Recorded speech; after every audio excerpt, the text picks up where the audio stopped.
اعوذ باللہ من الشیطان الرجیم بسم اللہ الرحمن الرحیم السلام علیکم ورحمۃ اللہ وبرکاتہ۔ بلا شبہ سب تعریفیں اللہ سبحانہ کے لیے ہیں، ہم اس کی تعریف کرتے ہیں، اس سے مدد مانگتے ہیں۔ میں گواہی دیتا ہوں کہ معبود برحق صرف اللہ سبحانہ ہے، وہ اکیلا ہے، اس کا کوئی شریک نہیں، اور میں گواہی دیتا ہوں کہ محمد صلی اللہ علیہ وسلم اس کے بندے اور اس کے رسول ہیں۔ حمد و صلوات کے بعد یقیناً تمام باتوں سے بہتر بات اللہ کی کتاب ہے، اور تمام طریقوں سے بہتر طریقہ محمد صلی اللہ علیہ وسلم کا ہے، اور تمام کاموں سے بدترین کام وہ ہیں جو اللہ کے دین میں اپنی طرف سے نکالے جائے، اور یہ بدعت ہے، اور ہر بدعت گمراہی ہے۔ اے ایمان والو، اللہ سے ڈرو جیسا کہ اس سے ڈرنے کا حق ہے، اور تمہیں موت نہ آئے مگر اس حال میں کہ تم مسلمان ہو۔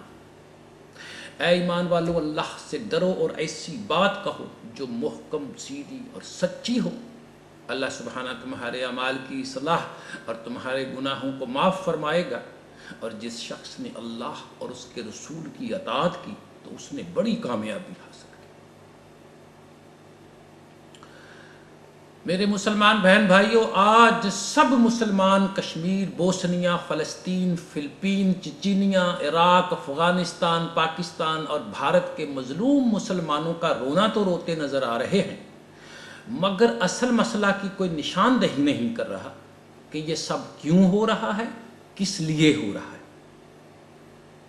یہ سب اس لیے ہو رہا ہے کیونکہ ہم مسلمانوں نے قرآنی احکامات اور اپنے رسول کی تعلیمات پر عمل کر کے کائناتی علوم و فنون نہیں سیکھے، بلکہ اپنے مذہبی پیشواؤں کو خدا سمجھ کر ان کی پھیلائی باتوں اور مردہ نسل سے منسوب قصے کہانیوں کو ہی دنیا اور آخرت کی نجات سمجھا ہوا ہے۔ مذہبی رہنما خود بھی علوم و فنون سے ناآشنا اور جاہل تھے، لہٰذا انہوں نے مسلمانوں کو بھی حسب توفیق جاہل ہی رکھا، جبکہ یہ پڑھی لکھی بات ہے کہ قوموں کی تشکیل بچوں کو عقل و شعور اور اعلیٰ قسم کی تعلیم و تربیت دینے سے ہوتی ہے، قرآنی علوم کے مطابق ذہنوں کو وسعت دینے سے ہوتی ہے، قلم سے علم سیکھنے سے ہوتی ہے۔ اب یہ کہ مسلمانوں نے قرآن کی دعوت کے مطابق کائنات کے علوم اور تکنیک کے فنون نہیں سیکھے، جبکہ قرآن بھرا پڑا ہے کہ کائناتی علوم، علم الاسماء، علم الاشیاء، علم بقلم سیکھو۔ ارے قرآن کی ایمانی اور علمی تحقیق کے مطابق قرآن میں 756 آیات ایسی ہیں جو کائنات اور کائناتی علوم کے بارے میں اشارات، ارشادات اور احکامات صادر فرماتی ہیں۔ تو گویا قرآن کا 9واں حصہ کائناتی علوم کی تعلیم ہے۔ لا ریب آسمانی کتب میں تفصیلات نہیں، اشارات ہوتے ہیں۔ اسی لیے تو اللہ سبحانہ نے قرآن کے اندر نہ ہی کسی ٹیکنالوجی کی تفصیل بتائی ہے، نہ ڈاکٹری اور انجینئرنگ کے کوئی اصول وضع کیے ہیں، نہ معاشیات اور سیاسیات کے کوئی درس دیے ہیں، نہ خوراک اور آبادی کے توازن پر کوئی خیال آرائی فرمائی ہے، نہ ہی نجی اور ملی اخراجات اور بجٹ پر کوئی بحث کی ہے، کیونکہ یہ تمام کام تو دنیا میں انسان کے کرنے والے ہیں، اور اس دارالاسباب دنیا میں انسان نے کرنے ہی ہوتے ہیں۔ اللہ سبحانہ و تعالیٰ نے اولاد آدم کو بہترین انسان اور مسلمان بننے کے اصول اور کائنات میں تدبر کے اشارات اور ارشادات بیان فرمائے ہیں، تاکہ اولاد آدم خدائی اصول و ضوابط کی پابندی سے مسلمان بن کر صحیح معنوں میں اخلاق کا مجسمہ اور علم بقلم کی روشنی میں عقل و حکمت، محنت اور جد و جہد سے کائنات کی نعمتیں حاصل کر کے خلیفہ ارض بن جائے۔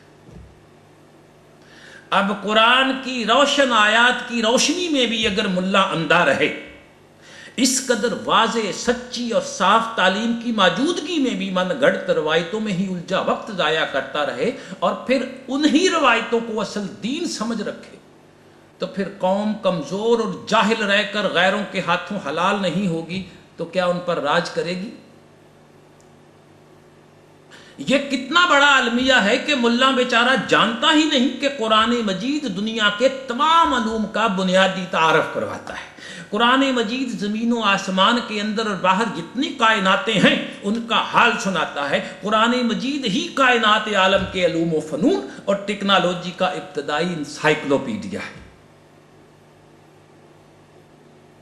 مسلمانوں، قرآن مجید صرف اخلاقیات کی نہیں بلکہ مکمل عمرانی علوم، معاشیات، سیاسیات، نفسیات کے ساتھ ساتھ کائناتی علوم کی ایک ایسی کتاب ہے جس نے مظاہر فطرت کی صورت میں علم سائنس اور ٹیکنالوجی انسانوں پر منکشف کیا ہے۔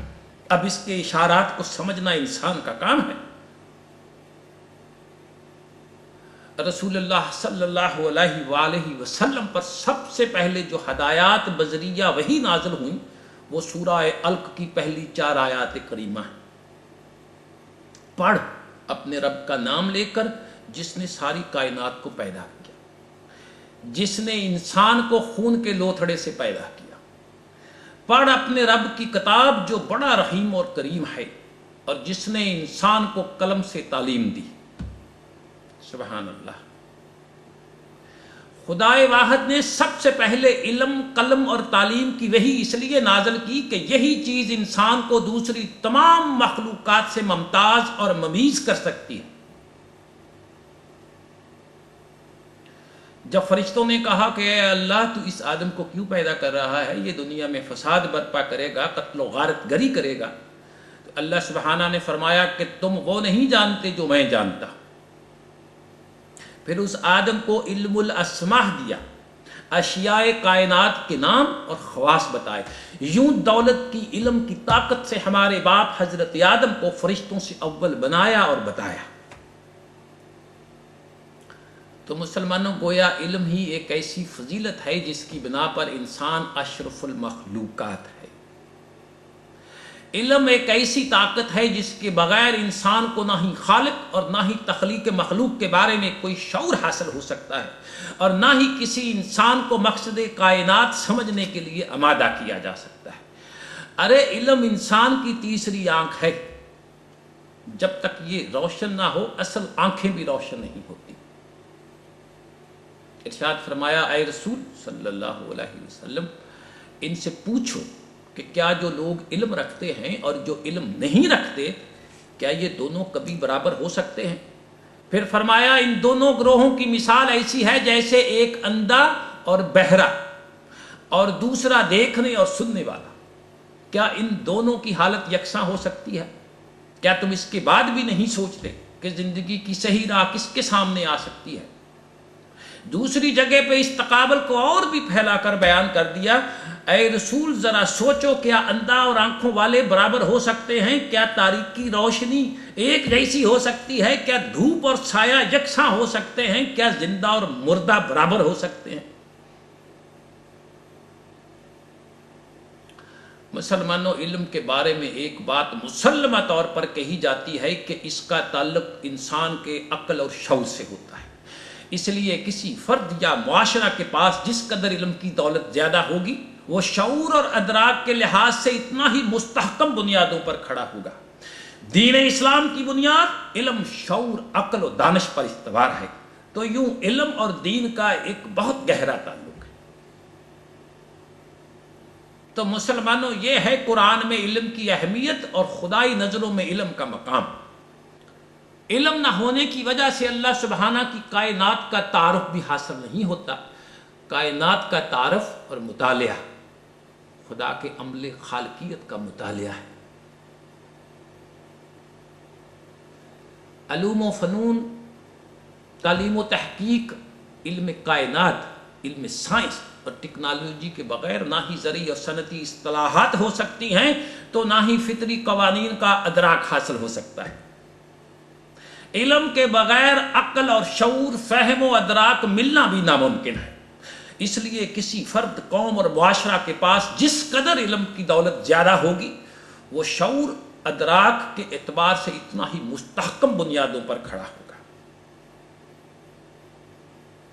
مسلمانوں، مگر انسانی تاریخ اس بات کی گواہ ہے کہ حکمران طبقوں، سرمایہ داروں اور خاص طور پر مذہبی پیشہ وروں نے تعلیم کی ترویج میں ہمیشہ روڑے اٹکائے، لیکن انسان کے اندر خدا کی ودیت کردہ علمی قوتیں زیادہ طاقتور ہیں، وہ زمانے کی مزاحمتوں کے باوجود آگے سے آگے بڑھتی رہی ہیں۔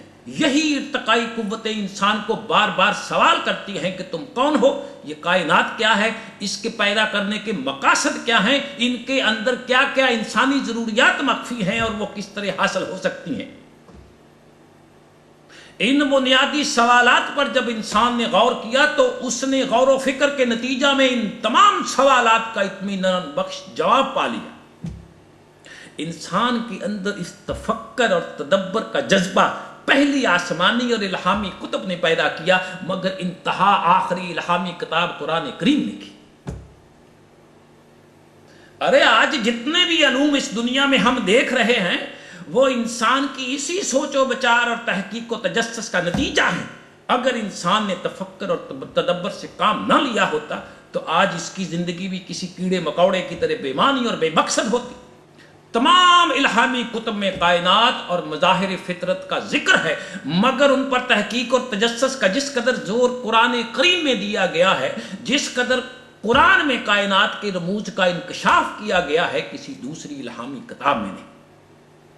لہٰذا ہمارے رسول کریم صلی اللہ علیہ وسلم نہ صرف اس کائنات کے پہلے ترجمان ہیں بلکہ اس کائنات کے پہلے عالم کائنات بھی ہیں، اسی لیے سرور کائنات ہے۔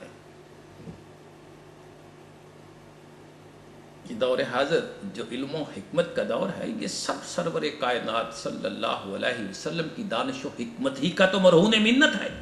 سرور کائنات کی تعلیمات سے ہی ظن و قیاس کے اندھیروں کے منہ بند ہو کر مشاہدہ و عرفان کے دوربین اور روشن باب کھلے ہیں۔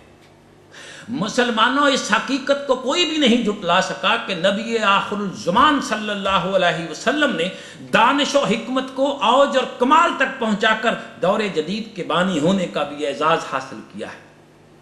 آپ نے دنیا کا رخ عجائب پرستی اور رہبانیت سے ہٹا کر عقلی حقیقت اور حقیقت پسندی کی طرف موڑ دیا۔ فرمایا عقل میرے دین کی اصل ہے۔ آپ نے عقل اور دین کو لازم و ملزوم قرار دیا ہے کہ عقل سے ہی اسرار و رموز اور دینی اور دنیاوی علوم سے آگاہی حاصل ہوتی ہے۔ سرور کائنات صلی اللہ علیہ وآلہ وسلم کے نزدیک عقل ہی وہ غوطہ خور ہے جو علم و دانش کے نامعلوم گہرے سمندروں سے معلوم اور معنی اور حقیقت کے خزانے نکال لاتا ہے۔ چنانچہ آپ کی اسی تعلیمی سنت نے محسوس معجزے مانگنے والی دنیا میں عقلی معجزات سمجھنے اور ان میں معیار صداقت ماننے کا ذوق پیدا کیا۔ آپ کی دانش و فراست نے خدا کے آثار ڈھونڈنے والوں کی آنکھیں کھول دی اور انہیں اللہ سبحانہ کی نشانیاں دیکھنے کی راہ دکھائی۔ میرے اسی معلم اعظم اور معلم عالم نے تو فرمایا، حکمت کی بات مومن کی متاح گم گشتہ ہے، جہاں بھی ہے یہ وہاں ہی اس کا حقدار ہے۔ جو شخص علم کی طلب میں سفر کرے وہ راہ خدا میں ہے تا آن کے وہ لوٹ آئے۔ صلی اللہ علیہ وسلم۔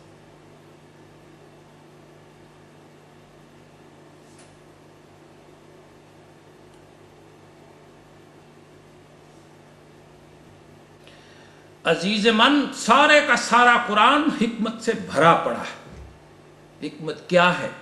دانائی کے جس کا تعلق غور و فکر سے ہے، جس کے لیے قرآن نے تدبرون، تفکرون، تعقلون جیسے الفاظ استعمال کر کے بہت ہی زور دیا ہے۔ اس بات کو قرآن میں اس طرح بیان کیا گیا ہے کہ یہ دنیا، یہ کائنات کھیل تماشا نہیں بلکہ تفکر اور عمل کا مقام ہے۔